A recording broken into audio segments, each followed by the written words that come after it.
que eu posso falar aqui até de noite. Não tem como eu não ter conteúdo para falar sobre isso, porque é um dos assuntos que eu mais gosto de falar. Por quê? Porque é o que fala a minha vida. Para eu poder me transformar, eu preciso saber isso, então talvez falando para vocês eu comece a viver. Vamos lá.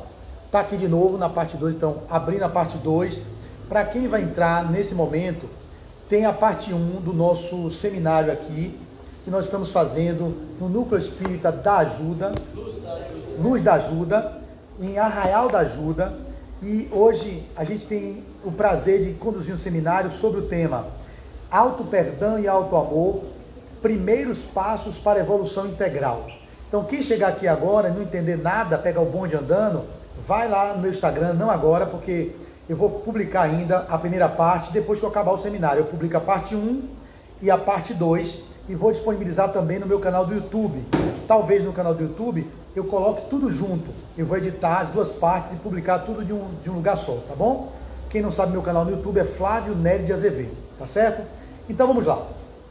Voltando para a parte 2, apresentando as obras que vocês podem se debruçar. Livros que eu recomendo que vocês tenham como referência para a gente poder avançar. O Perdão como o Caminho e o Caminho do Perdão, do nosso querido Alberto Almeida. Esse livro aqui está tão machucado, eu fiz tanta palestra desse livro, quando eu li esse livro aqui, eu digo, não, é um dos caras mais especializados na questão do perdão, e tem livro escrito, né? Tanto que outros oradores falam assim, se você quiser saber coisas do perdão, vá ouvir Alberto Almeida, a Marlon Riquidal, que eu sigo, né? Que é um palestrante também, psicólogo lá do Paraná, ele fala isso, perdão é Alberto Almeida. Quer saber do Evangelho assim na profundidade? Arthur Valadares e Haroldo Dutra. Quer saber sobre questões de família? Você quer? André Moreira, enfim. Então tem pessoas que falam muito melhor do que a gente sobre os assuntos que eles já são especialistas. Então esse livro aqui é um livro maravilhoso. O Perdão como o Caminho e o Caminho do Perdão. Tem Rossando Klinger também, que eu li esse livro. Eu li quando? Eu li acho que em 2017. Auto-Perdão, o aprendizado necessário. Então o livro do Perdão como Caminho e o Caminho do Perdão, Auto-Perdão, sobre o Auto-Amor de André Moreira e outras potências da alma, sobre o perdão também reconciliação consigo mesmo, com a família e com Deus. São livros que falam da reconciliação. Então, fontes de literatura é o que não falta. E tem um evangelho que eu sempre indico de Haroldo, que é o Novo Testamento, que ele fez, né? Ele traduziu com muitas notas de rodapé, então... Ele teve Israel. Ele viveu uma experiência de tradução. Quando ele estava escrevendo, ele estava num tribunal de juiz de direito por 3 anos, e ele se debruçou e fez essa obra. E o livro do Alírio Sequeira Filho, que praticamente, eu vou ser sincero a vocês, quando eu dei o título à Tati, que o grupo daqui aprovou, eu não olhei no livro, mas estava no campo psíquico, eu dei 3 temas, 1, 2 e 3, aí Tati falou, Flávio, a gente gostou mais desse terceiro. Quando eu fui ver o livro, repare bem, esse livro praticamente tem toda a minha palestra, se vocês quiserem ler, é muito bom. Foi prefaciado por Joana de Ângeles, que fez o prefácio e a apresentação do livro e tudo mais. Só que, para vocês terem uma ideia, o capítulo 1 do livro fala sobre o autoencontro. O autoencontro são aquilo que eu disse, os mecanismos de defesa do ego, a questão do amor que está no ciclo, aquilo que são as negatividades do ego, que são chamado o desamor, e é outro ciclo que é chamado as máscaras do ego, que é o pseudo-amor. Ele vai destrinchar tudo nesse primeiro capítulo, chamado autoencontro. No capítulo 2, ele vai falar sobre o exercício do amor, o exercício do auto-amor, o exercício do amor ao próximo e o amor a Deus, que eu não vou falar sobre o amor ao próximo nem o amor a Deus, vou falar sobre só o auto-amor, que sem isso, vocês não conseguem amar a Deus. Sem isso, não tem como amar ao próximo. Daí eu vou dizer porque nós somos hipócritas. Porque a gente... O primeiro mandamento diz isso. Né? E está lá. Aí vem o segundo capítulo, o terceiro capítulo, qual é? O exercício do perdão. Ou seja, o auto-perdão, diferenças entre arrependimento e remorso e o perdão aos outros. E o 4 capítulo, é aí que eu fiquei besta, é evolução espiritual. Qual é o tema? Auto-perdão e auto-amor, primeiros passos para a evolução integral. Eu não falei espiritual, eu falei evolução integral. Então ele traz o 4 capítulo chamado evolução espiritual. Sem auto-perdão, sem auto-amor, não tem como ter evolução, meu irmão. Não tem como. Eu disse esse tema inspirado, provavelmente, porque eu não me lembrava da sequência do livro. Fale, Francine. Psicoterapia à luz do Evangelho de Jesus. de Alírio Cerqueira Filho, ele é da Federação Espírita do Estado do Mato Grosso. Esse é um livro dele, ele tem muitos outros, saúde, sobre cura espiritual da depressão, cura espiritual da ansiedade.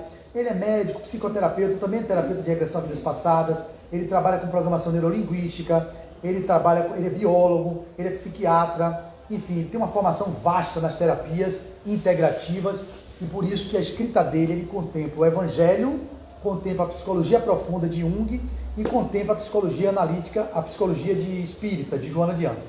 Então vamos lá. Essa segunda etapa, eu vou fazer uma visualização, que é o chamado de auto-amor. O auto-amor, na perspectiva, a mesma coisa. Apaga a luz, por favor.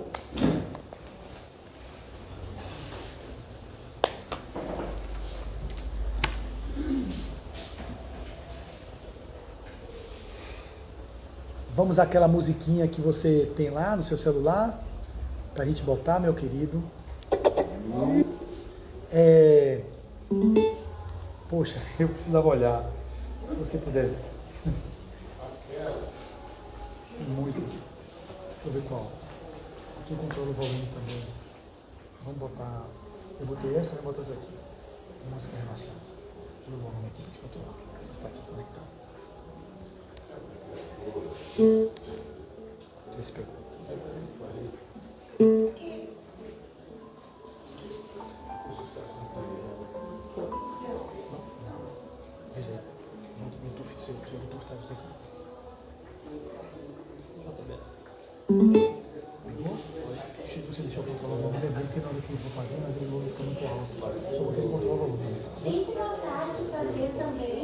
Oi, meu amor. Tem vontade de fazer.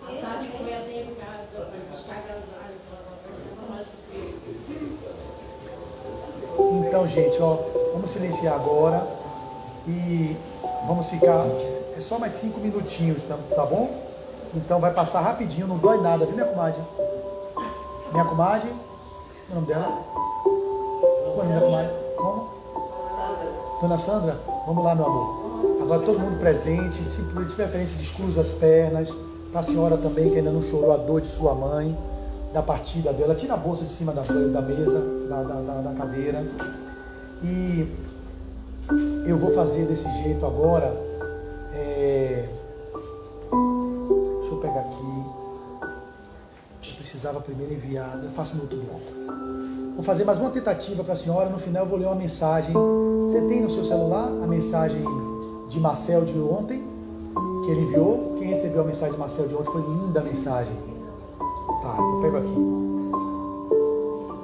Vamos fazer a visualização primeiro. Deixa eu ver se está tudo ok.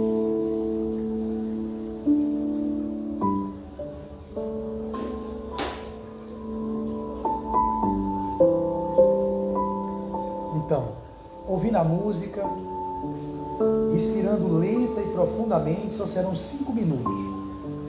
Vamos fazer uma meditação, uma visualização para o auto-amor. E extremamente importante que todos nós tenhamos essa premissa básica do auto-amor para conseguirmos ter a capacidade de perdoarmos e automaticamente vice-versa. Se você não se perdoa, você não se ama. E daí você passa a perdoar o outro e ter capacidade de amar o outro só a partir desse lugar. Sem isso, meu amigo, tudo que vocês fazem, pode ter certeza que não é consistente na essência do que genuinamente seria o perdão e o amor ao próximo. Vamos lá.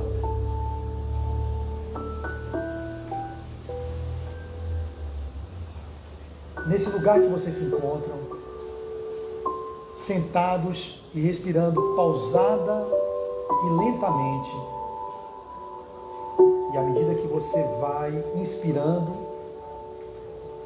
você vai expirando, você vai relaxando, vai se aprofundando cada vez mais para dentro de você mesmo e buscando um recanto de paz e de aconchego. E relaxa. Nesse lugar, veja-se diante de um espelho agora. Imagine-se olhando no espelho nos seus olhos. Olhe nos seus olhos. Olhe-se com ternura diante de si está a pessoa mais importante para a sua vida. A única que não te abandonará jamais, que vocês poderão contar em todos os momentos da sua vida.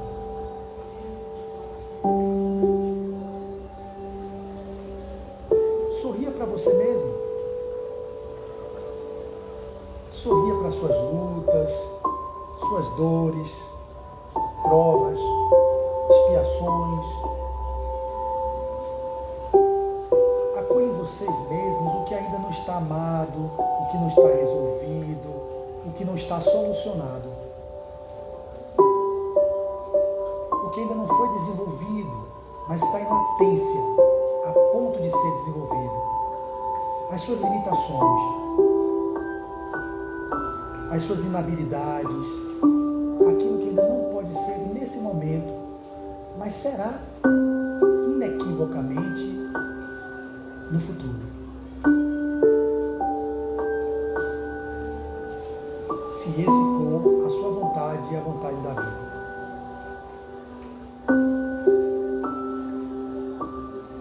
Você pode visualizar tudo que eu acabei de dizer como marcas em si mesmo, como parte do seu corpo. Olhe tudo isso com amor, dizendo sim para o que vocês estão vendo. Percebam que vocês estão excluindo no seu coração, porque tudo que você exclui precisa de alguma forma ser integrado. Algum parente, algum irmão, um pai, um filho, uma filha, um bisavô, um avô alcoolista, alguém que você tinha vergonha de dizer que era parente, ou alguma coisa que vocês excluíram de vocês mesmos, dizendo não para algo que ainda é da sua perfectibilidade, da sua imperfeição, e procurando nesse momento dizer sim para isso, do jeito que foi, do jeito que é e do jeito que será. Digam sim no espelho para vocês, do jeito que vocês são.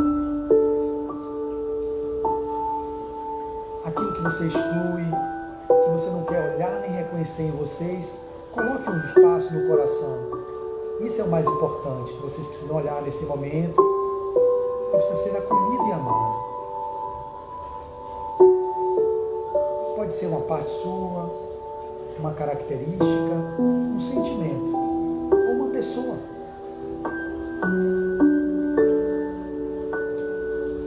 Veja quais são as imagens que vêm na sua mente nesse momento. Sorria para o que quer que veja. Sorria para isso, diga sim para isso. Ok. Tudo aquilo que você luta e rejeita ganha força dentro de você. Ame a sua sombra. Acolha ela como ela é. Quanto mais rejeição, mais ela lhe controla. Tome o tempo que vocês acharem necessário, olhando para tudo isso e amando cada parte de vocês mesmos, cada característica do seu corpo, da sua alma, da sua vida, dizendo sim para tudo isso, aceitação. Quando vocês se sentirem confortáveis, experimente abraçar-se. Pode abraçar-se verdadeiramente quando vocês sentirem-se à vontade, aí mesmo, acolhendo a pessoa comum e especial que vocês são. Porque vocês são a expressão singular do amor dos seus pais e de Deus. Não existe ninguém igual a vocês. Demore o tempo que vocês acharem necessário para curtir esse abraço que vocês estão se dando. Se abracem. Ainda aí um abraço, em seguida, olhe para o espelho onde vocês estão aí visualizando o filho do pai e da mãe que vocês são, e o filho de Deus que você é, e que você não é suas limitações nem seus desafios. Você transcende esse corpo, essa personalidade, essa pessoa e esses momentos difíceis que vocês atravessam. Sua expressão singular do amor do Pai. Acolha em si esse divino que vocês são. vendo se iluminar, de dentro para fora, até estar completamente envolvido nessa luz sagrada que é a vida.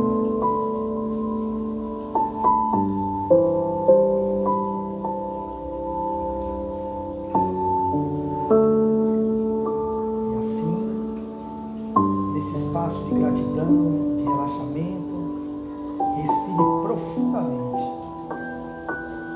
voltando ao aqui e agora, no seu ritmo, no seu tempo.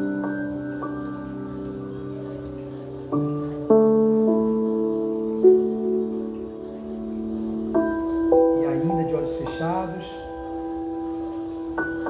eu gostaria de ler a mensagem da benfeitora Marta, pela psicografia do nosso querido Marcel Mariano, que ontem nos presenteou com essa linda mensagem que me emocionou, que me levou às lágrimas, que muitas pessoas estão também comentando, dizendo que choraram, e que eu intitulei como Mãezinha Querida. Na verdade, o título ela não dá, eu que tomo a ousadia de dar o título. E agora, nesse momento, eu vou ler para vocês, porque algumas pessoas no intervalo me disseram que não conseguiu chorar ainda a partida da mamãe, que foi, que o choro está entalado na garganta. E eu acredito que com essa mensagem, essa pessoa que tem vontade de chorar, porque o choro libera aquilo que está contido, para não gerar um problema de garganta, um problema na tireoide, uma dor crônica no estômago. Então é preciso que nesse momento você abra, minha irmã, o coração e deixe essa mensagem invadir seu peito. E se o choro vier, nós estamos aqui para acolher você. E a espiritualidade também, o lugar mais adequado para você ser acolhida por seus irmãos, ouvindo essa linda mensagem de olhos fechados que eu vou ler para vocês. Mãezinha querida, ante a proximidade do Natal, recordei teu semblante tranquilo e volvi em recordações ao lar de outrora. Teus arranjos de flores na janela de nossa casinha modesta, teus quadros de Jesus e Maria, pendurados na sala como cartões de boas-vindas aos visitantes de nosso lar. Tua cristaleira simples, guardando com zelo as modestas louças de nossa cozinha. Teu varal cheio de roupas na varanda, tua roseira preferida na frente da casa, perfumando as nossas manhãs. Logo cedo, antes de todos acordarem, tuas mãos incansáveis na cozinha, rente ao fogo de lenha e carvão, buscando fazer o café e o cuscuz, esquentar o pão dormido e alguns ovos, quando a fartura nos visitava.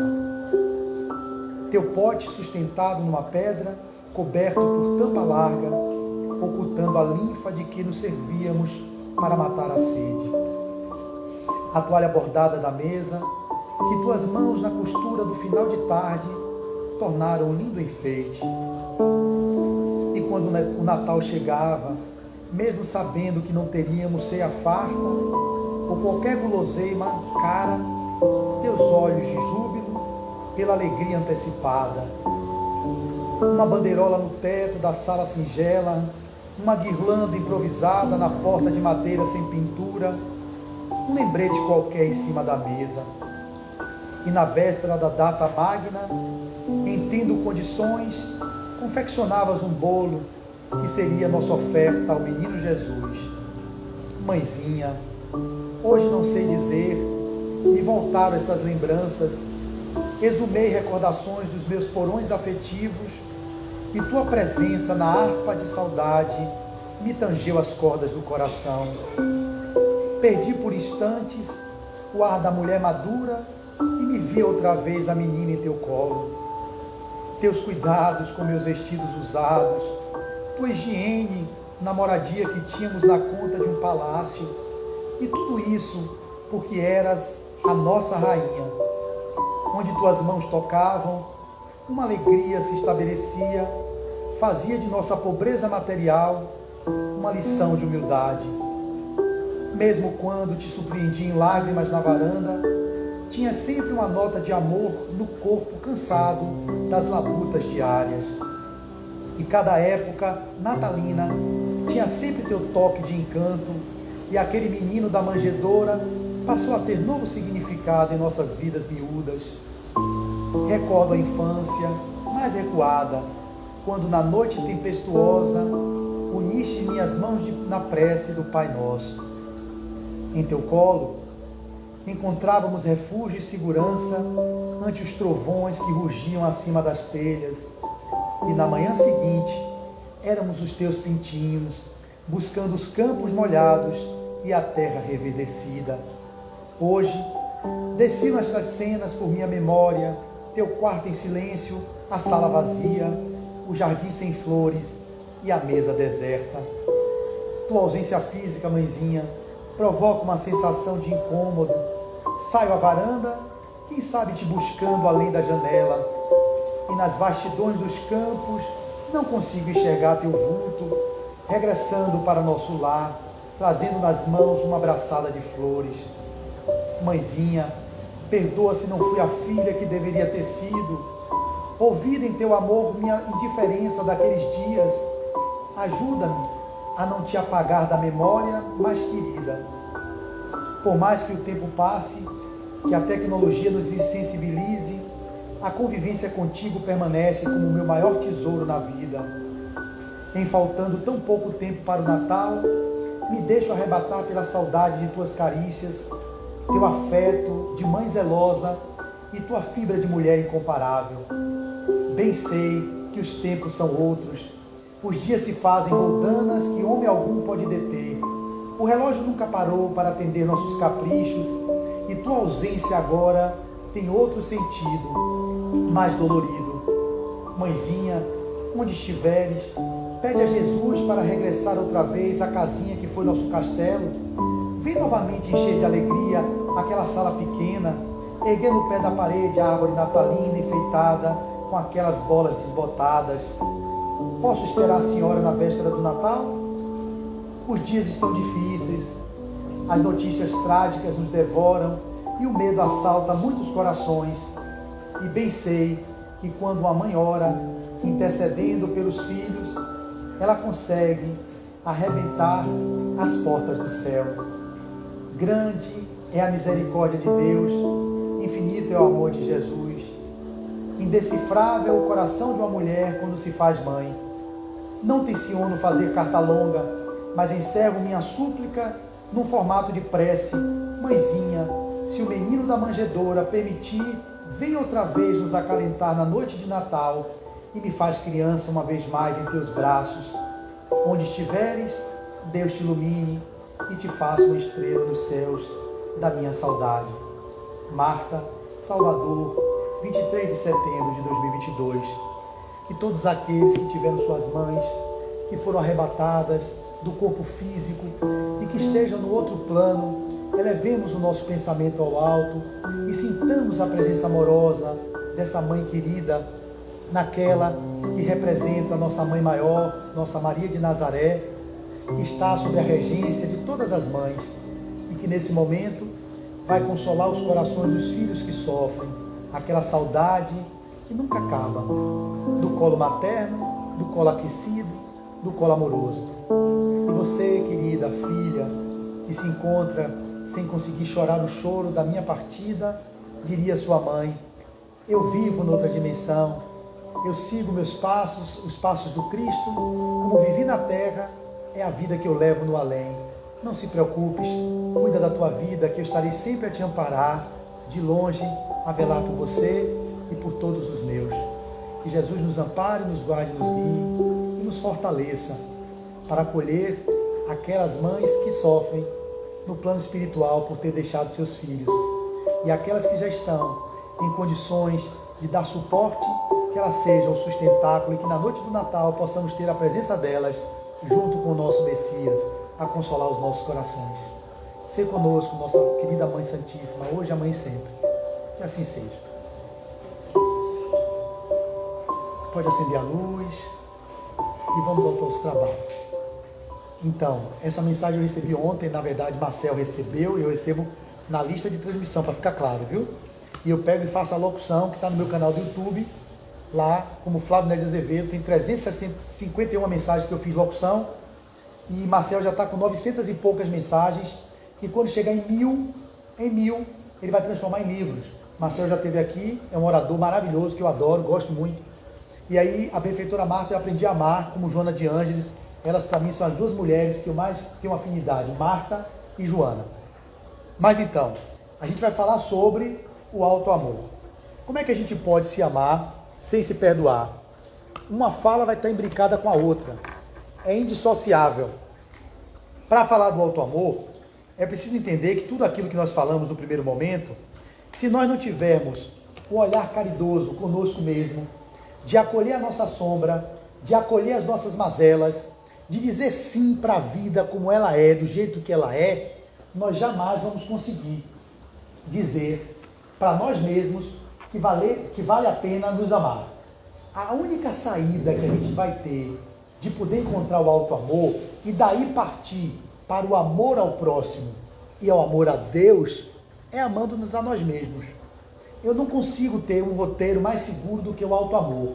E quando a gente fala de alto amor, a gente vai interpretar de várias formas, né? Como é que é, Flávio, esse alto amor? Por que a gente tem a tendência a não querer se amar? Nós não queremos nos amar porque a gente fica dizendo, interpretando de forma equivocada, como se fosse um amor egoístico. Uma coisa é o amor do ego, que não é o amor que a gente está defendendo aqui. Se a gente puder definir amor, Ronaldo e Ricardo, na visão do amor, como nós dizemos no Brasil, amor tem várias denominações. Quando eu digo eu te amo, eu posso dizer eu te possuo, eu te desejo, eu te filio, é o amor filia, eu te ágapo, que é o amor ágape, que é o amor incondicional. Então os gregos trouxeram várias denominações para o amor. O amor porneia, o amor eros, o amor ágape, o amor filia, o amor estorage, o amor que seria o máximo do amor que a nossa querida Joselma falou de manhã, foi o amor ágape, que é o amor incondicional. Aqui na Terra, quem mostrou esse amor na integridade foi Jesus de Nazaré. Todos nós vivemos em maior ou menor grau o amor incondicional. Por exemplo, quando a mãe renunciou à noite de sono, mesmo contrariada para dar mama ao filho, é uma forma de amor incondicional. Tem uma condição, claro, que é o sofrimento que ela passa. Talvez ela não esteja abnegadamente ali, dando aquela mama de uma forma tranquila e leve. Mas a gente pode ter exemplo de amor incondicional quando a mãe faz isso, quando um pai também reveza com a mãe, ele renuncia à noite dele para ficar com o filho no colo, porque passou ali com cólica para a mãe dormir um pouco, e do outro dia ele tem que acordar cedo para trabalhar. É uma forma de amor incondicional. Mas não faz parte da nossa existência o amor incondicional o tempo todo. Até uma mãe, quando o filho cresce, ela tem condições. Porque se o filho for gay, ela pode criticar, porque o menino é gay. Ela não queria que fosse, ela não ama como devia, mas depois eu aceito, porque não tem jeito. Como um vídeo que eu vou passar para vocês, daqui a pouco, no WhatsApp, né, que a gente vai tentar botar no grupo, a gente vai ver todo mundo junto, porque não tem como projetar. É um cara que é um homossexual, que é travesti, falando sobre o perdão que ele teve que se impor a ele mesmo. E quantas vezes ele tentou suicídio, por 2 vezes, por isso, porque o pai disse assim, onde foi que eu errei?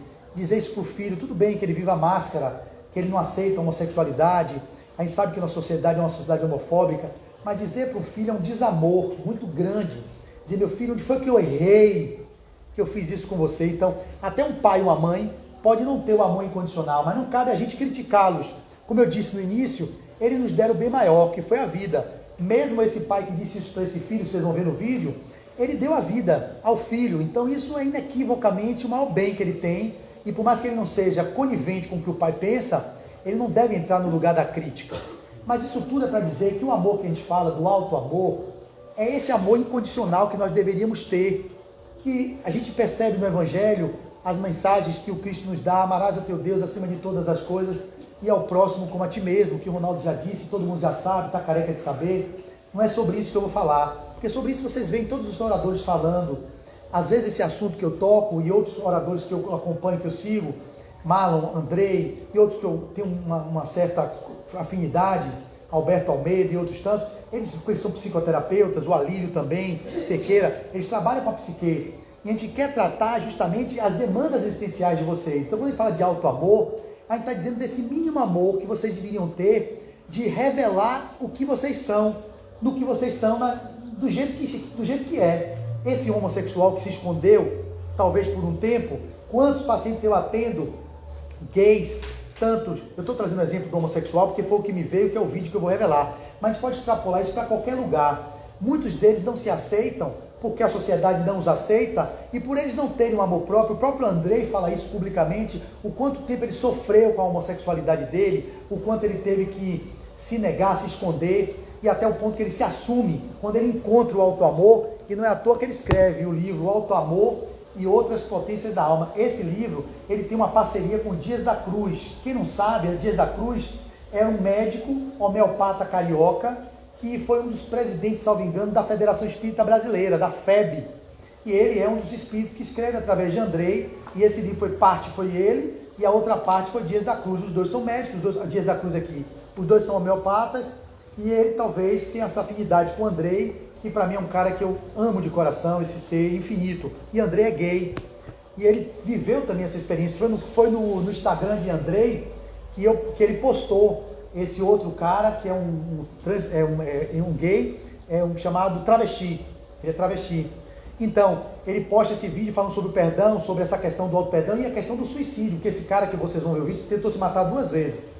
Então, na perspectiva do auto-amor, gente, eu podia falar de uma forma mais retórica, baseado na leitura que eu fiquei estudando. Esse livro eu estou lendo pela 2ª vez, graças a vocês. Eu amo por isso fazer palestras, não por vocês, eu faço por mim. Por que por mim? Não é porque eu sou bonzinho, não é porque eu quero me melhorar. E quando eu leio isso, não é possível que eu não introjete de alguma forma o que eu estou lendo. Eu tenho que viver isso de alguma sorte na minha vida, no cotidiano. E quando eu leio, repito e reproduzo para vocês, é uma forma de eu introjetar mais ainda esse conteúdo em mim. Então é uma forma de egoísmo também. Olha que coisa linda. Eu sou egoísta. Eu faço a palestra por egoísmo. Porque em falando, eu no meu sentido egóico, eu me fortaleço de alguma sorte com esses conteúdos. Então é egoísmo. Pode gerar um benefício para vocês? Pode. E vai gerar. Eu não tenho dúvida, para a senhora, principalmente, não pisca.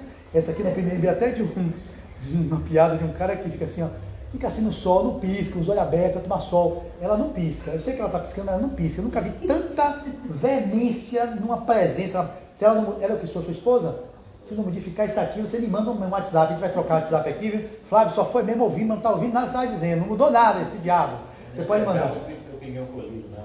Ah, ele pingou um colírio no olho dela porque ela não pisca, viu? Ela fica assim, essa olhando assim, ó. Tá pegando alguma coisa, minha irmã? Como é seu nome, minha irmã? Você é da onde? Daqui? Daqui a 6 meses. De Arraial da Ajuda? Em São Paulo. Todo mundo aqui, parece que São Paulo adora Arraial da Ajuda, né? Paulista, Tati Paulista, você também? Paulista, quem mais aqui é paulista? Paulista. Ah, meu Jesus, eu estou falando para uma plateia de São Paulo, estou falando São Paulo. Só tem paulista, tem algum baiano aqui? Eu, mais velho. Só eu e você, baiana? Eu também, né? Baiana. Somos ajudenses, os mais velhos aqui. É? É. E ela ali é gaúcha, né? Gaúcha você? Mineiro você? Gaúcha. Minha esposa é gaúcha, de Sananduva. Meu Deus, então só tem eu e você de baiano? E você, só nós 3? Nunca fiz uma palestra para pessoas de outros estados assim como aqui. Uma plenária chamada, como é que chama? Como? Multi, né? É cosmopolita. Enfim, a senhora é de onde? Eu falo. Que estado? Sou de São Paulo. Tá vendo, gente? Aqui há 32 anos. Mora aqui, mas é paulista. Enfim, eu estou falando para 3 baianos, viu, gente? O pessoal do Instagram aqui que está me acompanhando. Na minha plenária de hoje só tem 3 baianos. Eu, minha comadre e minha comadre ali, né? Nós 3. Agora aqui também não tem gente de fora do Brasil. Eu sei. Aqui nós temos vários. Eu sei. Não é à toa que isso aqui está aqui, né? Porque tem uma mescla de pessoas de São Paulo, do Rio de Janeiro, de Minas Gerais, da Bahia, de outros países, franceses, que gostam de Arraial. Aqui é um lugar cosmopolita mesmo. Por isso que o centro está aqui, esse fulcro de luz irradiando para toda a cidade, todo o município. Eu não tenho dúvida que o trabalho que vocês fazem aqui é maravilhoso. Então, esse auto-amor parte da premissa de que eu tenho que dizer sim para mim. Aí vem a confusão, minha querida. Porque o nosso medo histórico é de quando dizer sim para a gente, primeiro eu, segundo eu, terceiro eu, quarto eu. Esse é o amor que pode ser egóico. O amor do auto-amor não é um amor que pisa o outro. O amor do auto-amor não é um amor que não olha o outro. Não. Esse amor é um amor egoístico. E talvez seja por isso que a gente tenha medo de se amar. Entre aspas, né? o medo de se amar, por medo de ficar com esse egoísmo que a gente já é. Então vocês não tem como piorar, vocês já são egoístas. Entende? Vocês já são egoístas. Reconhecer-se egoístas e amando vocês como egoístas que são, é que vocês vão conseguir fazer a grande transformação. E que vocês vão conseguir fazer a grande... É o meu? Não, né? Você vê que está querendo cair luz, né? Cai, não cai, mas está aqui sustentando o campo, essa luz não vai cair em nome de Jesus. Enfim, a gente precisa... Rapaz, eu vi agora que eu não bebi água, né? Eu bebi água agora. Abri, beba aqui mesmo. Então, a questão do auto-amor, ela passa por várias vertentes. Eu separei aqui, tipo uma definição, quando a gente pode falar sobre o auto-amor na perspectiva de um conceito. O que é aqui? Esse texto aqui, preste atenção. Foi um seminário que eu fiz sobre diretrizes para desenvolver o auto-amor. Tá vendo que eu já fiz isso? De onde foi? Amar-se e respeitar-se. Foi conquista. Onde foi que eu fiz? Não sei. Foi um seminário em algum. Maragogipe. Tá vendo, Grailma? Foi Maragogipe. Lembra que eu fiz esse seminário aí para vocês? Sobre o auto-amor? Então, já tem um material aqui que eu já fiz lá atrás no município de Maragogipe. Então, venha comigo nessa definição. Amor próprio ou auto-amor? Olhe bem, amor próprio ou auto-amor, ele não é condicionado, ou seja, ele não depende de comparação. Se você se compara, você será sempre infeliz. Ele não é vaidoso, o amor próprio. O amor próprio não significa que você faça as coisas e não se importa se vai afetar as outras pessoas, eu acabei de dizer isso. Não significa que o auto-amor que vai ajudar, não significa que vai ajudar e ficar cobrando. Isso não significa auto-amor. Não significa que quando eu acerto fui eu e se não a culpa é do outro. O amor próprio tem a ver com o autocuidado. Eu sou maior do que era antes. Ou seja, o auto-amor nessa definição que eu trouxe aqui é o autocuidado que vocês têm tido com vocês do jeito que vocês estão. Então eu pergunto aqui, qual é o grau de comprometimento, vocês não precisam me responder, com o tempo que vocês dedicam. Aqui é uma plenária que realmente é diferenciada, porque vocês estão no movimento de autoencontro, de autoconhecimento, de busca de autodescobrimento. Eu vou ter que extrapolar, e quando eu falar para vocês, não precisam virar a carapuça, mas se em algum nível isso toca, repensem. Qual o grau de dedicação que vocês têm tido para as leituras edificantes na vida de vocês? Qual o grau de dedicação que vocês têm tido para o silêncio, para fazer as meditações e as visualizações? Qual o grau de dedicação que vocês têm tido para educar e educar-se no que vocês estão ingerindo para o jumentinho, que quando ela falou sobre Chico, a questão do corpo, ela contou ontem, Joselma, dentro do carro, falando que Chico veio reverenciar o corpo de um amigo dele de muitas datas. Ele veio deitado dentro de um carro para ir no cemitério, e a pessoa, Chico, fazendo aqui é o corpo. Sim, eu vim aqui honrar e agradecer esse corpo, que na linguagem de São Francisco eles chamam o jumentinho, né? Que é o jumento. A benfeitora Marta chama o estojo de ossos, acho massa, o estojo de ossos e cartilagens.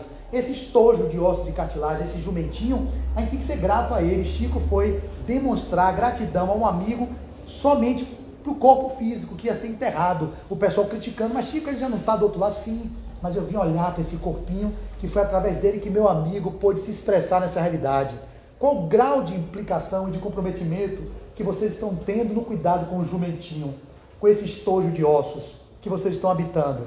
Qual é o cuidado que vocês têm tido no que diz respeito à oração e à meditação ao acordar e ao dormir, quando vocês são capazes de, como muitas pessoas que eu conheço, eu não vou mais falar de minha esposa, porque ela disse que vai me processar como dano moral da imagem dela, porque eu estou falando publicamente, mas minha esposa levanta com um rodo na mão. Aonde você vai? Eu vou varrendo. Ela já começa no movimento. O que é isso? Como é que consegue? Eu acordo, não conversa comigo de manhã, eu gosto de falar, mas ele media para tarde.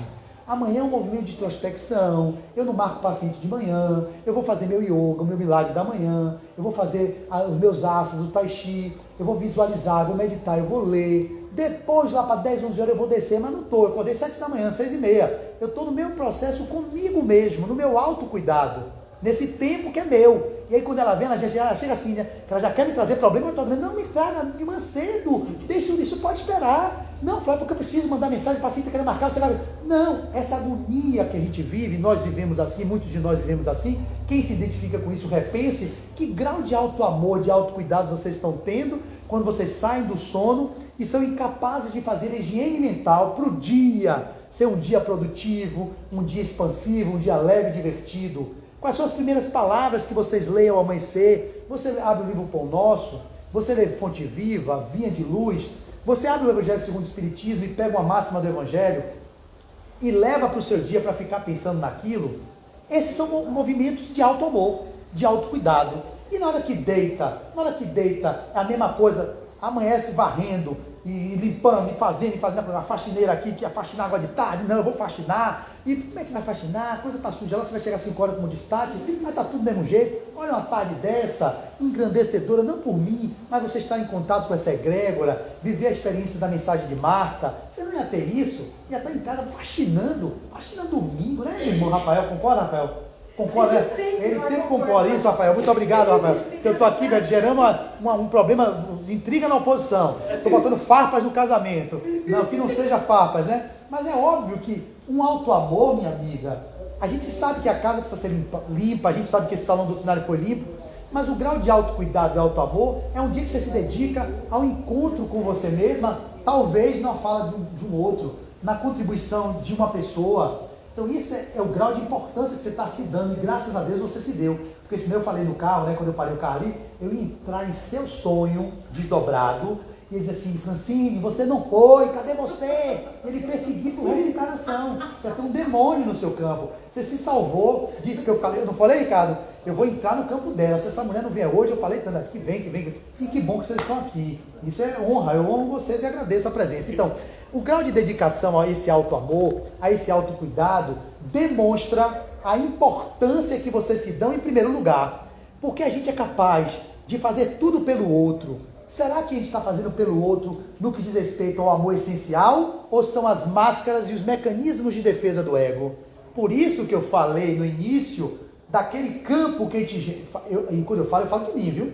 Eu queria dizer para você uma coisa pública aqui, porque ontem eu sempre trago coisas públicas, tem amigos meus que gostam das minhas palestras. Flávio, é incrível que você bota o seu cotidiano na prática, assim, sem vergonha mesmo. Claro, eu quero me desnudar, meu terapeuta disse, não faça isso. As pessoas não têm nível evolutivo para compreender quando você larga seus podres que são confessáveis, né? Que tem podres que a gente não pode confessar. E um dia eu falei isso numa plenária, na Casa do Caminho lá em Salvador, com 700 pessoas, para quê? Eu digo, tem erros e equívocos meus que são confessáveis, mas outros são inconfessáveis. O cara esperou acabar a palestra e veio para mim: qual é esse seu equívoco inconfessável? Você é pedófilo? Você é do narcotráfico? O que é? Pensou que era uma coisa muito pesada. Eu digo, não chega a esse ponto. São coisas inconfessáveis que eu não preciso revelar para você aqui, que não é minha privacidade de foro íntimo. Mas os confessáveis que eu trago em alguns momentos da minha fala, como hoje eu vou trazer alguns, são, por exemplo, as transições de trânsito. Quando eu falava que eu queria atender meus pacientes em domicílio, pegava um trânsito em Salvador, que vocês não sabem o que é, para ir para a FEB. A FEB começava às 6 horas, eu tenho 22 anos lá. Tem uma rua ACM que a gente atravessa, próximo do Shopping Guatemi, e que essa rua sempre tem uma sinaleira que ficava aberta 30 segundos para quem vem aqui. E é óbvio, o fluxo daqui é menor, e o da ACM, o fluxo é maior. E ficava quase 4, 5 minutos aberto assim. E eu ficava naquele lugar, a transgressão que eu posso revelar, que é confessável. Eu vinha agoniado, atendi um paciente da Pituba, outro no Itaigara, sei o que, ia atender e tinha que chegar na FEEB para entrar na sala de estudo ou na mediúnica no horário. E aí vem a transgressão.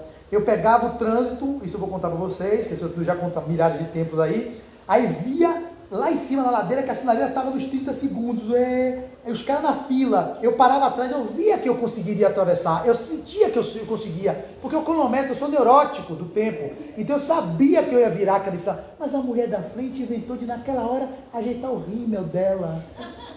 O outro cara do lado foi pegar o celular e comer uma pipoca, e o sinal, ele sabia que ele atravessaria, ele pegando a pipoquinha, eu pagando o guardador, e a outra ajeitando o rímel, porque o tempo para ela dá, mas não daria para Flávio, que está atrás dela, e sabia que se ela passasse, eu ia parar no laranja, ia ficar ali, meu Deus, meu Deus, demônia, por que você não foi?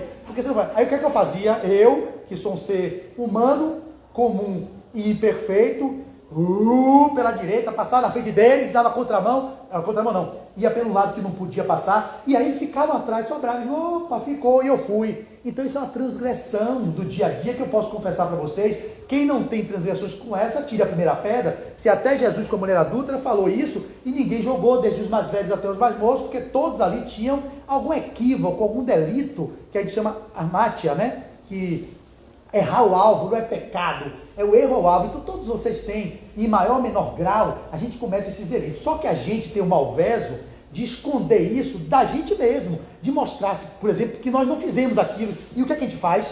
Joga pro porão do inconsciente, a gente nega. Eu faço como? Eu fazia isso e, nossa, Flávio, transgressor, hein? Indo pro centro, pra FEEB, falar com os espíritos lá, que pode até ver você. Quem é você? Para me dizer como faziam, né? Às vezes, quem é você? Você pensa que eu não lhe vi? Não, é você dando fechada. Eu digo, peraí, irmão, peraí, agora eu vou vestir a persona, a máscara do treinador, que tem que mostrar um... Você não consegue atuar no coração do outro quando você não está vivendo aquilo que você está pregando. Por isso que muito mais do que palavras para converter ou para convencer uma entidade que está ali, é você na sua vivência, no amor que você leva, naquela experiência do exemplo que você consegue contaminar e contagiar o outro, e às vezes com poucas palavras, você diz assim, ô irmão, não faça isso mais não, como assim, bebendo? Aí ele olha para você assim, e você? Eu não bebo há 22, mas digamos que na época eu bebesse, e você? Estava lá com o meu tio, né, um tio meu que me conta isso, que ele foi doutrinar um espírito, isso aí foi real, e ele foi falar assim, ô meu irmão, você está bebendo muito, como assim? Ele,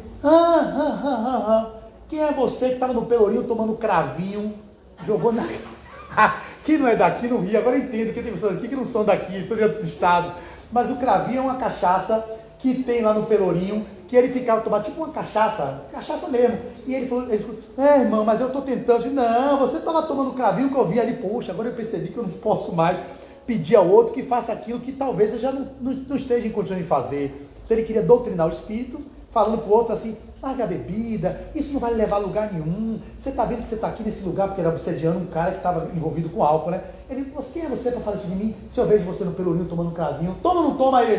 Aí a máscara, o que é a máscara? É a tentativa, meu Deus, o pessoal da mediúnica vai saber que eu tomo um cravinho, vai saber que eu tomo uma cervejinha, e isso a gente tende a fazer o quê? Jogar para o porão do inconsciente. A gente reprime isso, chamados recalques, na visão de Freud, que a gente recalca aquilo que a gente não consegue dar conta na psique, aqui, no nível egóico, a gente joga para o inconsciente. Só que o inconsciente, na visão de Jung, você já ouviu falar em Carl Gustav Jung, que é o pai da psicologia profunda, ele diz com uma metáfora que o inconsciente é como se fosse um grande oceano. E no meio do oceano, a consciência egóica é isso aqui, é como se fosse ele chama de uma rolha boiando no oceano. Imagina o Oceano Atlântico, o inconsciente é todo o oceano, Atlântico, Pacífico, Índico e todos os outros. E a nossa consciência que a gente tem é essa rolha boiando no oceano. Olha o desconhecido que nós somos de nós mesmos. E no pórtico de Delfos tinha o quê? Conhece a ti mesmo e conhecereis a verdade, e conhecereis todos os deuses e conhecereis tudo. E tem também Jesus dizendo, conhecereis a verdade vos libertará. E o reino de céu está onde? Dentro. Então, eu estou lendo um livro, Memórias, Sonhos e Reflexões, de Naela Jafé, que é a biógrafa, junto com Jung, sobre as memórias de Jung. E ele fala lá, tem um adágio popular nesse livro que diz assim, ó, não saias, é no interior do homem que habita a verdade. Vai para dentro. Ir para dentro é o que mais a gente tem dificuldade de fazer. É chamada viagem dangerosíssima de si a si mesmo, que Carlos Drummond de Andrade nos trouxe numa das suas... Pô, o celular desse fechou de vez. Deixa eu ver se eu abrir aqui. Tá pedindo senha.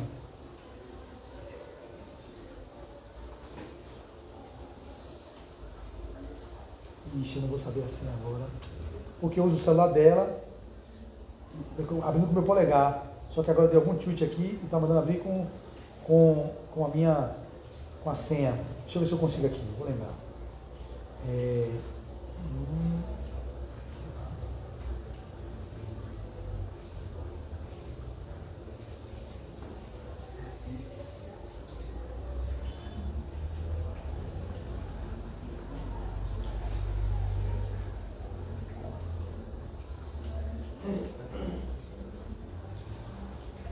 Esqueci, deu tudo.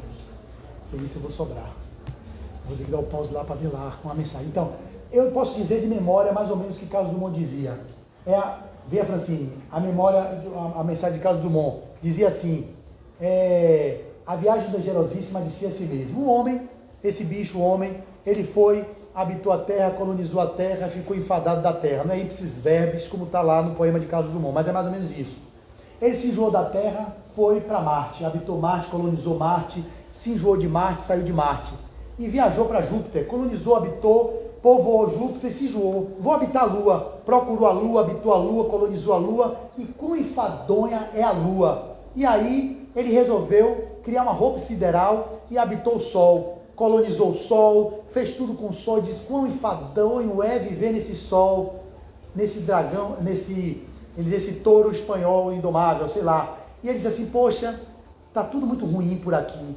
E ele percebeu que a viagem que ele precisava fazer era a viagem dangerosíssima, danger vem de perigo, a viagem perigosíssima de si a si mesmo, onde lá ele poderia encontrar um consolo e encontrar um lugar de paz. Então a gente faz o que na vida? Viagens para fora, que eu não sou contra, vai para Machu Picchu, vai para o castelo de não sei das quantas, vai para a muralha da China, visita Arraial da Ajuda, vai para Porto Seguro, vai para Trancoso. A nossa sociedade odierna, moderna, vive a exterioridade, a busca da alegria de viver nas coisas que são as sensações externas, que o ego é onde ele se retroalimenta. Mas a gente tem pouca dedicação ao mergulho para dentro, a viagem sondável de si a si mesmo, nesse encontro com as nossas mazelas, com as nossas inabilidades, com as nossas más inclinações, porque é o que o Espiritismo nos ensina, o verdadeiro Espírito, eu falei no início, vou repetir, não é aquele que não erra mais, e sim aquele que se esforça para errar cada vez menos, ou para domar as suas más inclinações. Então, se eu estou aqui no esforço, que eu sei que eu estou, para domar as minhas más inclinações, eu estou no caminho de construção de um ser novo, mas eu não posso nunca ser esse ser novo negando a sombra, negando que você é egoísta, negando que você é vaidosa, negando que você é arrogante, negando que você é prepotente, negando que você é irritadiça, negando que você é ainda austera, negando que a senhora ainda é violenta, negando tudo que vocês negam. Eu não estou dizendo que vocês são um lixo, uma excrescência humana, não. É olhar para a gente e dizer assim, eu sei que eu tenho sombra, mas eu também tenho luz. E como é que eu revelo a luz? É ocultando a sombra ou é clareando a sombra? É jogando luz na sombra. Quanto mais luz eu ilumino minha sombra, esse oceano de inconsciência que a gente vive, é ali que eu posso encontrar Deus. É ali que eu encontro o divino que habita em mim. E ao encontrar esse divino que habita em mim, eu expresso o meu divino no mundo. E o que é o meu divino no mundo? É a minha essência, que é divina. Vós sois deuses. Todos nós somos. E por que a gente não revela? Por que a gente não revela?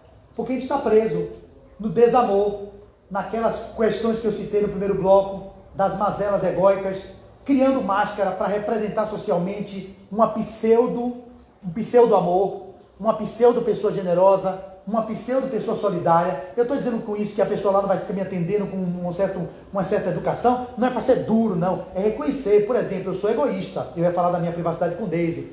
Eu vejo quanto a gente na convivência de casal é o maior laboratório que a gente tem para conseguir vivenciar a experiência de domar as inclinações, porque lá não tem como esconder que a gente é. Quer saber quem eu sou? Pergunte a Daisy, minha esposa gaúcha. Cultura do gaúcho, a gente sabe como é a cultura, é uma coisa muito correta, aquela coisa do horário, tudo. Eu não, eu tenho uma cultura, eu sei que tem baiano, gente, que é também pontual, mas eu estou dizendo por mim. É a cultura mais de que vai dar certo, eu vou chegar, é 8 horas, eu chego, com certeza começa a me arrumar 6h30, 7h30, vai dar. E ela agoniada, aquela tensão dela. E aí, por um motivo, a gente vai se trabalhando no dia a dia para poder ficar mais doce na relação com o outro. E eu faço isso todo dia. Todo dia eu acordo assim, meu Deus, me ajude, Senhor. Quando eu falo meu Deus, não é Deus fora, é o Deus interno. Quem é o Deus interno? O eu maior. Você não tem um eu maior, que é o self, é esse ser infinito? Todo mundo conversa com Deus. Existe o Deus fora, que é o criador de tudo que é, mas eu converso com o meu Deus interno. Eu digo, oh meu Deus, porque na visão da psicanálise vai dizer que é o superego, que é o sensor. É id, ego, superego, na visão de Freud. Id é o inconsciente, o ego é a expressão do que eu estou aqui, o superego é a estrutura psíquica, que é o sensor das atitudes que o ego tem. Você vai fazer uma coisa, não, olha lá, isso Deus castiga, na visão de Freud. Na visão de Carl Gustav Jung, ele vai falar de inconsciente pessoal, inconsciente coletivo, self, eu maior. O self é o eu maior de Jung, que vocês podem ler, Rodrigo, como é seu nome? Ronaldo. Como você vai ler como Buda interno, como Cristo interno, na visão cristã, como Atman, na visão hinduísta. Nas várias visões você tem várias denominações para dizer do self. Mas se a gente vive nesse caminho de não reconhecer o Deus interno, quando a gente não conversa com Ele, Ele não pode lhe traçar os caminhos. Por que não traça? Porque você não silencia, você não para se ouvir, você só fica fora. Eu quero rede social, eu quero WhatsApp, como eu falei, amanhece o dia varrendo, onde você vai, eu vou varrendo. Aí quando dorme, já é cansado, esvaído, porque a energia psíquica foi toda embora com as atividades dos afazeres. E aí qual é o tempo que você dedicou para o seu ser íntimo, tanto para o jumentinho, com o cuidado com uma asana de yoga, um pilates, um tai chi chuan, um trabalho de cuidado com o corpo, para poder liberar serotonina, mas um cuidado com o espírito imortal, que somos nós, seres imortais. Como a gente não tem essa atenção, a gente fica invigilante. E eu me pego o tempo todo invigilante, por isso que eu não posso exigir de vocês que façam, e nem posso exigir de minha esposa, de ninguém, meu pai, minha irmã, meu irmão, que seja aquilo que eu não consigo ser. Eu não consigo. Eu que faço o milagre da manhã, 2 anos sem parar, todas as manhãs eu medito, faço visualização, escrevo, leio, palavras de afirmação e exercício. São 6 salvadores de vida todo dia, 1h30. E eu digo, meu Deus, como é que eu posso exigir do outro que não faz isso, que não está olhando para dentro, que tem esse comportamento? Eu vou dar um exemplo. Eu estou lá com minha esposa, e aí eu estava lá, aí veja como a gente se pega. Foi ontem. Eu estava lá o tempo todo, ela carregando o celularzinho dela, bonitinho, e lá na tomada, ela não vê isso, ela não olha para isso. Na hora que ela estava carregando a tomada, eu simplesmente já vinha para cá, para a palestra da noite, eu tirei da tomada e disse, amor, seu celular, amor, para você levar. Ela, não vou levar celular não. E por que você tirou? Tá sem bateria, alguma coisa que ela falou assim, eu digo, aí me tomou, eu não me lembro o que foi que ela falou. Estava na bateria carregando, eu só tirei para mostrar ela. Veja como a gente, nossa vigilância, a gente é tomado pelo quê? Pela raiva, pela irritabilidade, pela arrogância, pela prepotência que eu tenho em mim. Entenda isso. Repare o que eu vou dizer. Um centurião romano, perverso e covarde. Um senhor de engenho que eu fui lá em Cachoeira, escravizei um monte de negro. Um político na Revolução Francesa, que participei de movimento de liberdade da França, de igualité, fraternité, liberté, vem como um Flávio, deixou isso tudo aonde? Tem em mim. Se eu entrar na política, vai estar a astúcia da política. Se eu for me colocar na situação de poder, provavelmente eu acesse o senhor de engenho, que eu resgatei isso com a escravidão. Eu era escravocrata, virei abolicionista lá nos Estados Unidos, vi negro no sul, e morri queimado lá dentro de, se não vem ao caso, para dizer que o personagem vive vários papéis. Esses papéis estão em mim. Como é que eu acesso esses papéis no dia a dia? Se eu não tenho vigilância e oração, se eu não estou em estado de vigilância e oração, a gente é tomado por isso. Quando não é tomado, muitos de vocês que às vezes não são tomados, como me perguntaram no intervalo assim, Flávio, eu tenho uma pessoa que o tempo todo está no estado de paz. Duvide, confie. Se nem Jesus ficou nesse estado de paz, levantou milhões, aqui é a casa de meu pai, está fazendo aqui. Se Jesus quer, como é que você tem uma pessoa que está em estado de ebetamento, ou está sob estado de sedação, mas não é possível que não tenha expressão de raiva, não tenha expressão de ira, não é possível que a gente não tenha, o ser humano comum que nós somos, humanos comuns e perfeitos, temos isso. Não podemos, minha amiga, deixar que isso nos tome o tempo todo, mas eu estou dando um exemplo de um momento que me toma, e aí vem o autoconhecimento que eu tenho investido e o autodescobrimento, me faz perceber isso e não deixar que isso me tome no tempo todo. O problema daqueles que não fazem o autoconhecimento é que não se permitem nem reconhecer aquele momento. Entra no embate, na confusão, e a briga começou, deu um tiro na mulher, bateu no outro. Aí foi o que eu fiz?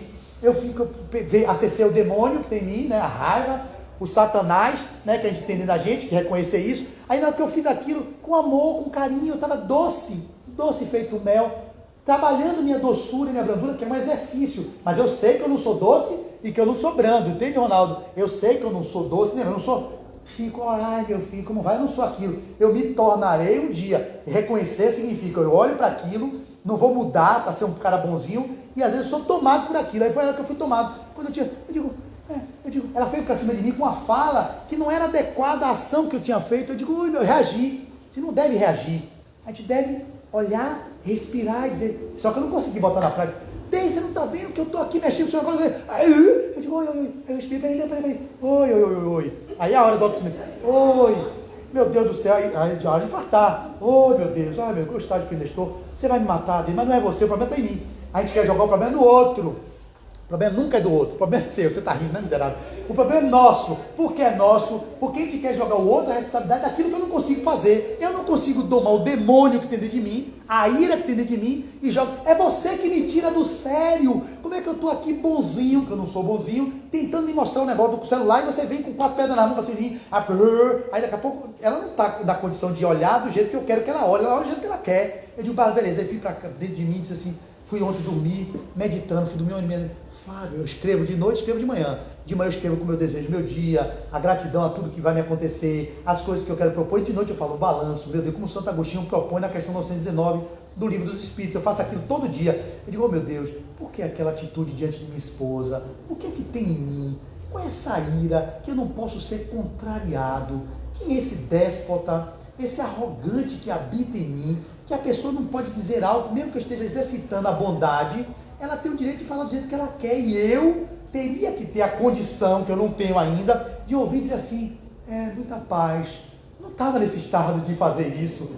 Esse reconhecimento, você ri, né? Esse reconhecimento é o que a gente precisa fazer na nossa vida. Eu não quero dizer que vocês têm que ser bons o tempo todo, é reconhecer que vocês têm isso, e na hora que é tomado por isso, é assim, olha o que eu trago em mim, meu Deus, olhar para isso faz você mudar. Porque a transformação moral, ela é um processo psicodinâmico. O que significa isso? Não é assim, eu estou aqui, Ronaldo, como uma pessoa autoritária, amanhã eu acordo e digo, eu vou ser bonzinho. Você está criando um personagem, outra persona. O que é isso? Um mecanismo de defesa. Você racionaliza aqueles mecanismos e constrói uma persona que seja mais satisfatória e agradável às pessoas que vão lhe ver. Só que quando você faz isso, você não está se transformando moralmente. Isso não é transformação moral. A transformação moral ocorre quando você menos espera. É quando eu vou mostrar agora, eu vou dar para finalizar nossa fala, eu vou entrar, você já ficou claro o auto-amor, falar sobre o perdão, e eu cito com esse protocolo que vai ficar para vocês, que é o PARDA, que a Lírio traz, que eu tenho de cabeça, a Lírio Cerqueira Filho, que é um protocolo de como vocês perceberem uma tendência de vocês, uma má inclinação, e os recursos que vocês vão usar para lidar com isso. Eu vou abrir para perguntas. Vamos lá. O perdão, eu falei do auto-amor, veja como é. Se eu não me perdoo, eu fico como? Eu agir desse jeito. Aquilo não me agrada ficar desse jeito. O que é que eu faria? Negava. Botava no porão do inconsciente. Quando você bota no porão do inconsciente, está resolvido? Quando eu jogo lá para o oceano que eu mostrei, estão entendendo a linguagem? O inconsciente, que é o grande oceano, eu pego aqui a rolha que percebeu aquilo e falo assim, eu não vou olhar para isso não. Vou tirar isso aqui, que é minha arrogância, e jogo no oceano. Está lá. Isso está resolvido? Não está resolvido. Foi bom isso aqui, gostei. Ó. Então aqui é a nossa persona, Flávio, que é a rolha no oceano. O oceano está aqui. Eu percebi isso em mim, que eu sou arrogante, que eu queria devolver com ignorância e com irritabilidade. Eu digo, eu não quero ver isso não, eu jogo aqui. Está resolvido? Não. Quando você não olha para isso, o que é que isso pode fazer? Tudo aquilo que você rejeita, que você nega, lhe controla, volta. E volta às vezes como uma sombra reprimida. E volta às vezes como aqueles casos de televisão que vocês veem, de um cara que era tão bonzinho, Ricardo era tão bonzinho, Ronaldo era tão bonzinho, Rafael era tão bonzinho, tão doce, no centro, esquartejou a esposa e botou numa mala. Você não vê isso?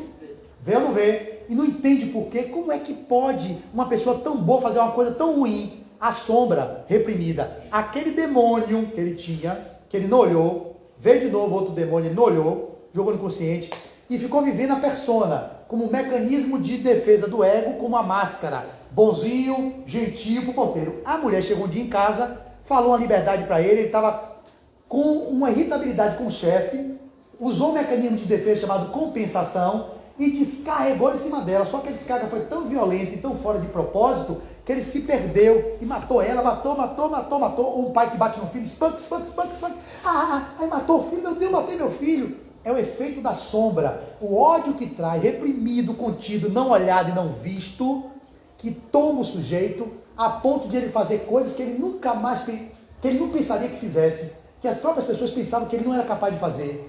Isso é chamado efeito sombra. O que era negado tomou a pessoa e fez ela tomar uma atitude irracional. A ideia, então, do autoconhecer-se não muda o movimento egóico meu de arrogante e prepotente que eu ainda estou. Porém, me faz olhar para isso e assim, isso já não funciona para mim. E também me perdoar. Porque se eu não me perdoasse nesse momento, o auto-perdão é, Flávio, você ainda está assim, fez um seminário lá, acabou o seminário às 5 horas da tarde, você pegou aqui, foi para casa, encontrou Deise lá, digamos, ela está me esperando para te voltar de noite, e você continua fazendo a mesma coisa, na ignorância, é só fala, retórica, você não vive isso. É o que Peixinho disse, de tanto você falar, meu filho, um dia você vai viver. A ideia é ser coerente, congruente com tudo que eu penso, tudo que eu falo e tudo que eu faço, mas eu não estou assim em tudo. Algumas coisas eu sou, viu gente? Coerente com o que eu penso, com o que eu digo e com o que eu faço. Outras ainda não. E aí vem o mecanismo do perdão para a gente ir finalizando. O perdão, para dizer a vocês o que é o perdão, esse movimento daí, egóico que eu tive, automaticamente, porque eu me amo e eu estou buscando meu auto-amor, eu me perdoei por isso. Eu disse assim, não, você faria pior. No passado delituoso de iniquidades e de dores, você quando fosse contrariado, você pegava o quê? Um facão e cortava o pescoço. É uma evolução eu estar do jeito que eu estou ou não é? É uma evolução ou não é? No passado, alguém me contrariava e pegava um revólver e dava um tiro. Pá, pá, pá, morra. Morreu. Era mais primitivo do que hoje. Eu jogar para fora uma ira. O alto amor me faz olhar para isso com um olhar de cuidado sobre isso. Ele usa uma palavra aqui que eu achei bastante legal. Eu anotei aqui. Deixa eu ver se eu acho aqui para fazer mais nitidamente para vocês. Eu fiz essas anotações todas. Mas aí fica mais didático se eu ler. Então, gente, fiquem com o que eu estou falando, de modo que vocês, de alguma sorte, possam viver o mínimo disso que eu estou falando, porque eu estou procurando, viu, gente? Há muito tempo viver. Então, se vocês aí também procurar viver um pouquinho, eu já me dou por satisfeito. Então, aqui, você pode ficar num lugar, que é o auto-perdão, de culpismo, que é uma coisa ativa, ou no lugar de desculpismo. A culpa tem dois aspectos. Por que a gente fica na punição de nós mesmos? Por causa da culpa. Então eu fiz aquilo com ela, não foi o exemplo? Vamos lá. Se eu fico no culpismo eu vou dizer, é o julgamento, a condenação e a punição. Tem alguns que vão para a autopiedade. Então o fenômeno ativo do culpismo, eu me coloco naquela culpa. Ai, minha culpa, minha grande culpa, minha grande culpa, porque eu faço isso, eu sou um miserável, é isso mesmo, não sei o quê. O outro lado é o desculpismo. Você julga, justifica e o outro, né? O desculpismo tende a substituir o desamor pelo pseudo-amor. O que é o desculpismo? Você se justifica, não, isso que eu fiz é algo do momento, que realmente ela está errada, ela não devia ter feito isso comigo, esse jeito dela falar é o que me contraria. Você culpa o outro, fica se desculpando, jogando a culpa no outro. Não assume. Qual seria o ideal? Seria a ação responsável, que é se responsabilizar por cada atitude que você tem. Está no céu e inferno. São 3 etapas: o arrependimento, a expiação e a reparação. Ali ele divide em 5. Ele divide em responsabilização, arrependimento, autoanálise, aprendizado, reparação. Então você se responsabiliza pelo que fez, me responsabiliza porque eu fiz isso com você dele. Está errado. Não é leve para mim fazer isso, mas ainda faço. Eu me arrependo daquilo, ok. Eu vou fazer uma análise sobre por que eu ainda estou agindo assim, nas minhas escritas noturnas. Eu vou ter um aprendizado disso, que aquilo não está funcionando para mim, aquilo não é leve continuar desse jeito, e ao mesmo tempo eu posso reparar indo para o outro, dizendo assim, olha, eu sinto muito da forma que eu agi com você, eu fui grosseiro, mas para chegar nesse lugar de falar com o outro, eu tenho que ter construído em mim todo esse construto, porque se eu vou pedir perdão a ele, naquilo que você perguntou, e eu não estou me perdoando do delito que eu pratiquei, e ele diz que não, eu digo, problema seu, eu me perdoo, eu me reconciliei com a minha consciência de culpa, eu saí desse lugar da culpa e fui para o arrependimento da minha ação com você, eu refleti sobre isso, eu expiei a dor, eu chorei, em algum momento você expia a dor, e agora eu estou vindo fazer a reparação, que é o que eu posso fazer para mudar isso. Tem algo que eu possa contribuir para mudar essa história? Essa culpa não se toxificou. Quando é que a culpa se toxifica? Quando ela vira o quê? O remorso. A culpa, ela existe em um menor grau, porque ela é um direcionamento. A gente poderia dizer arrependimento, mas a gente usa a culpa. A culpa é aquela que eu pisei no seu pé, eu me sinto culpado porque eu pisei no seu pé. Olha, eu pisei no seu pé, sinto muito. Você pintou seu dedo, fez aquelas unhas de... Eu peguei, arranquei seu dedo. Poxa, me sinto muito por ter feito isso com você. Isso é o lugar da culpa que não vai para o remorso. Qual é a culpa que se toxifica? É aquela que você fica naquilo, meu Deus, porque eu fiz aquilo com meu filho. Aí eu vou me punindo, eu vou me jogando para dentro, eu vou entrando num processo mórbido de desculpismo ou de punição, de autopunição. Quando você percebe, você está deprimido, porque você não acolheu a sua tendência, a sua inabilidade de ainda ser ignorante ou de você ser arrogante. Para vocês entenderem o que é o perdão, no sentido do que o auto-perdão fala, eu vou falar o que não é o perdão. O que não é perdoar? Perdoar não é esquecer. Ou seja, minha amiga, você não tem como esquecer o que o amigo lhe fez. E você, Rafael, foi a pergunta respondendo a vocês, sem nem vocês perguntarem, mas já vou lhe responder. Perdoar não significa esquecer o delito que foi praticado. Uma pessoa que foi sequestrada um dia, ela nunca esquece, só se ela tiver Alzheimer. Uma pessoa que toma uma surra, como eu digo, meu pai me dava bolo, minha mãe, meia dúzia de bolo numa mão, meia dúzia de outra. Eu nunca vou esquecer esse bolo. Mas significa que eu não perdoei ele? Sim, era o que eles podiam me dar. Só que a memória não significa que eu vou esquecer. O que a gente fala do perdão é esquecer a emoção, é não trazer um lugar de mágoa no coração, mas a memória não significa esquecer o que o outro lhe fez, ok? Segundo, perdoar não é diminuir, negar e aprovar o equívoco do outro, não. O outro fez, ele se equivocou, ele tem que responder na justiça. Matou meu filho bêbado, ok, eu lhe perdoo, eu tenho um lugar no meu coração para você, mas você vai responder diante da lei, não. Você quer que ele responda porque você está com raiva, está com mágoa, não. A emoção que eu estou nutrindo no meu coração é essa, eu não estou guardando mágoa da pessoa, eu que tenho que saber, quem sabe é a própria pessoa que nutre aquele sentimento em relação ao fato do que aconteceu. Perdoar não é permitir o erro, não é conivir com o erro. Perdoar não significa que eu vou conivir com o erro que você está cometendo, não. Isso não é perdão.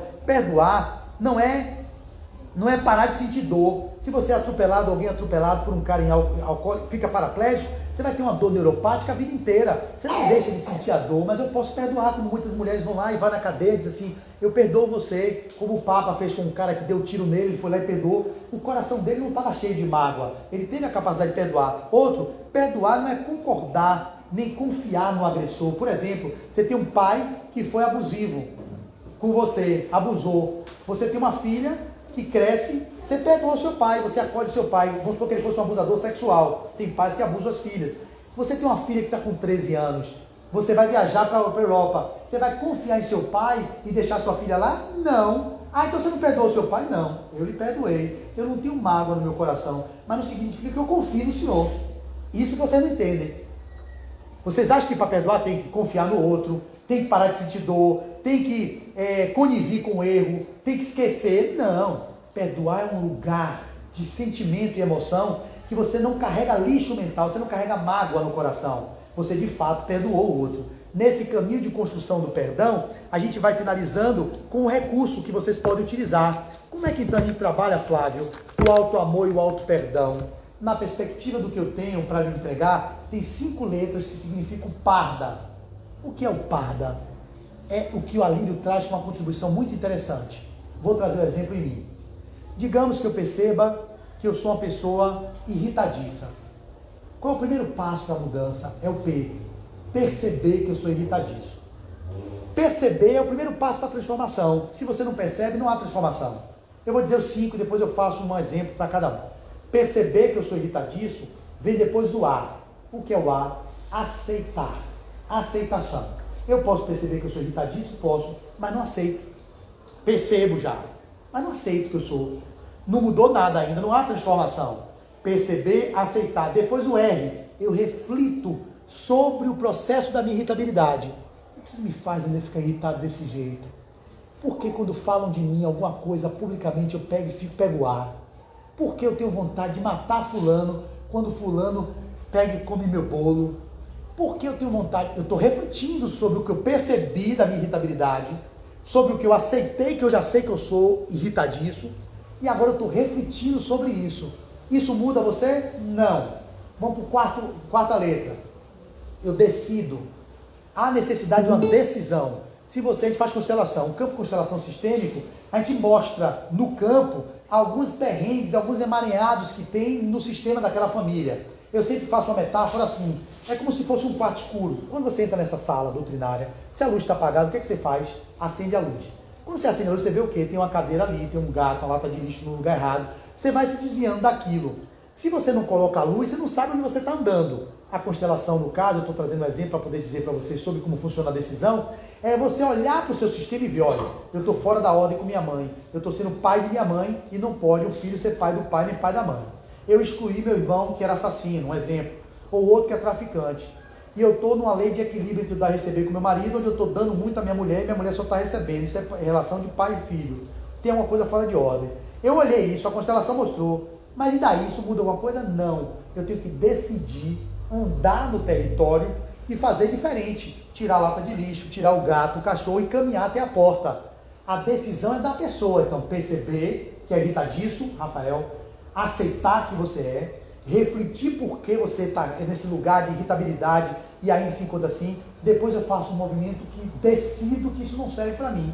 Eu decidi que eu não quero mais reagir quando Deise falar uma coisa boba, por uma bobagem que eu fiz tentando ser bom, e ao mesmo tempo ela fala e eu reajo daquele jeito. Eu não quero mais isso, eu decido. Só que eu não querer não muda, o decidir não muda. Olha que complexidade.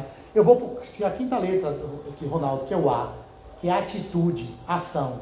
Perceber, aceitar, refletir, decidir e agir. Vamos dizer, uma ação. A ação tem 4 etapas. E aí eu bato vocês com as 4 etapas. E aí eu termino e abro as perguntas. Qual é a primeira etapa da ação de mudança? Eu percebi que sou irritadiço, eu aceitei, eu refleti, eu decidi. Vamos agora para a ação? Vamos lá. Da irritabilidade. Eu estou com você aqui, você me faz alguma coisa aqui, pega esse livro meu aqui e joga no chão. Berta, por que você faz isso? Então, a primeira etapa da ação, da mudança, é pensar depois que eu ajo. Ou seja, eu já fui irritadíssimo com você, e depois eu parei e fiz assim, nossa, a irritabilidade ainda está em mim, como ontem. Eu fui irritado e veio depois, bom exemplo de ontem. Esse é o primeiro estágio da ação de mudança. Segundo estágio, você, durante a ação da irritabilidade, você percebe, digamos, o dele foi assim, ele derrubou meu livro, eu me irritei com ele, não senti nada ali do movimento de ação de mudança. Depois de casa eu pensei, meu Deus, ainda agi com irritabilidade. É a primeira parte da ação de mudança. Segundo, ele pega meu livro, rasgou, fez alguma coisa, eu me irrito. Como é que você faz isso, Rafael, com meu livro? E na mesma hora eu senti que eu estou agindo com irritabilidade durante o movimento em que aquilo me toma. É a segunda fase. A terceira fase da ação de mudança, sabe qual é? Antes, você pegou meu livro e antes de expressar minha irritabilidade, eu tenho dentro de mim ela veio e ainda está em mim esse negócio. Olha, eu estou refletindo antes. E talvez depois eu ainda diga a ele, olha, velho, não faça com o meu livro não, porque eu fico muito irritado quando você faz essas coisas. Então, eu já estou numa terceira etapa de mudança. E a quarta etapa de mudança, da ação de mudança, é aquela em que Ricardo pega meu livro, derruba meu livro, rasga meu livro, e aquilo não ressoa mais em mim, eu não tenho irritabilidade com aquilo. Muitos poucos de nós atingimos isso na existência. Eu pensei que você fosse correr e ficar na mão dele. Não, é de ele nem sentir nada, é aquilo não lhe incomoda mais, ou seja, eu quero estar nesse estágio, só que eu não consigo ainda. Então você entende isso aí, esse estágio? Imagine, ele fez isso, derrubou, ou diga assim, e olha assim, ok. Como Jesus, você vai para a cruz, ele olha para você assim, ok, eu sou rei, mas meu reino não é deste mundo. Pilatos fica sem saber, ele é um justo, como é que vocês vão fazer isso? Ele vai, ele não se aborrece com o Pilatos, ele não se irrita do jeito que a gente fica, de mimimi com o centurião. Ele é capaz de depois acolher o centurião, ele é capaz de acolher Judas, que o trai, e ele desce a mansão dos mortos, como lá no negócio, e acolhe Judas, digo, ok Judas, você fez o que era preciso para que a lei se cumprisse. Esse é um estado lindo, que é o nosso vir a ser, mas que a gente ainda não está lá. Então é por isso que eu digo aos senhores e às senhoras, o processo de auto-amor e do auto-perdão é o grande caminho para a evolução integral. Não há evolução enquanto os senhores e as senhoras aqui presentes não encontrarem espaço no coração de vocês para dizer sim à vida como ela é, do jeito que ela está, e não significa acomodação. Dizer sim não significa acomodação passiva diante do outro, não. É um processo ativo de resiliência, de resistência, de não violência. O Ahimsa de Gandhi é a resistência não violenta ao mundo, como ele está se mostrando, e a vocês, no nível que vocês ainda se encontram.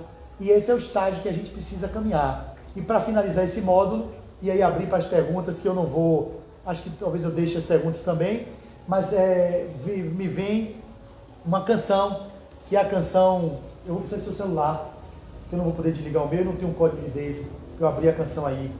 A gente finaliza com a canção que é o movimento, eu vou abrir uma pergunta depois dessa canção, quando a gente vê e percebe que as nossas mazelas fazem parte de nós, elas estão em nós, e a gente diz sim para elas como elas estão.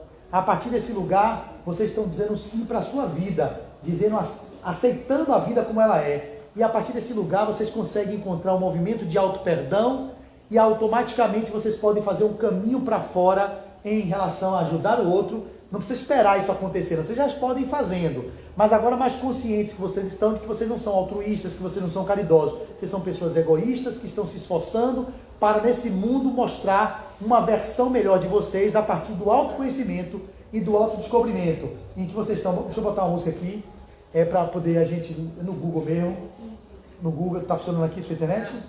Pronto, é só isso aqui. E a gente canta essa canção que vocês devem conhecer, Eu Sou Maior. E essa canção, sem internet. Então, eu vou cantar de cabeça. Bota a internet aí. Então, gente, vocês conhecem a canção Eu Sou Maior? Conhece a canção Eu Sou Maior? Conhece? A gente pode, então, talvez, finalizar com a canção dizendo assim, uma parte que eu lembro, né? Diz assim, eu sou maior, eu vou fazendo as perguntas e eu mostro o vídeo do cara, viu? Para poder finalizar aqui. Pronto, a canção está aqui. Se eu consigo ler, eu acho que eu tenho uma parte dela de cabeça.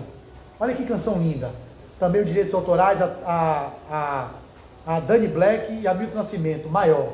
Eu sou maior do que era antes, estou melhor do que era ontem.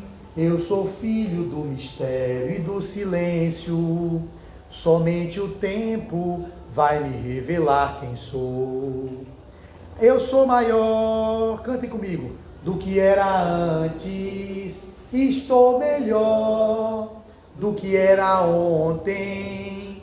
Eu sou filho do mistério e do silêncio. Somente o tempo vai me revelar quem sou. As cores mudam, as mudas crescem, quando se desnudam, quando não se esquecem daquelas dores que deixamos para trás, sem saber que aquele choro valia ouro. Estamos existindo entre mistérios e silêncios, evoluindo a cada lua, a cada sol. Se era certo ou se errei, se sou súdito ou se sou rei, somente atento à voz do tempo saberei. Eu sou maior do que era antes, estou melhor do que era ontem. Eu sou filho do mistério e do silêncio.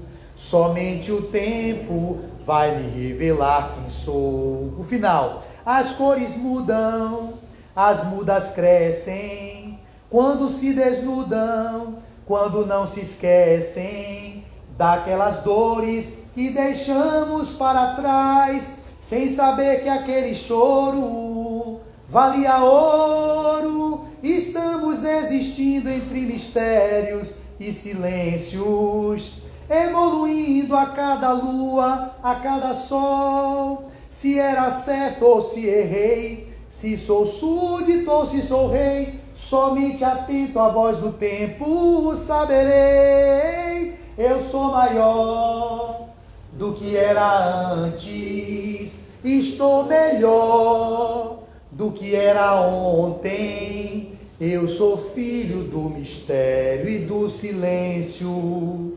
Somente o tempo vai me revelar quem sou. Somente o tempo vai me revelar quem sou. Somente o tempo vai me revelar quem sou. Muita paz e muito obrigado a todos. Eu peço desculpas, eu vou ter que ir embora. Deixa eu fechar aqui a live. Peraí, gente, fechando aqui.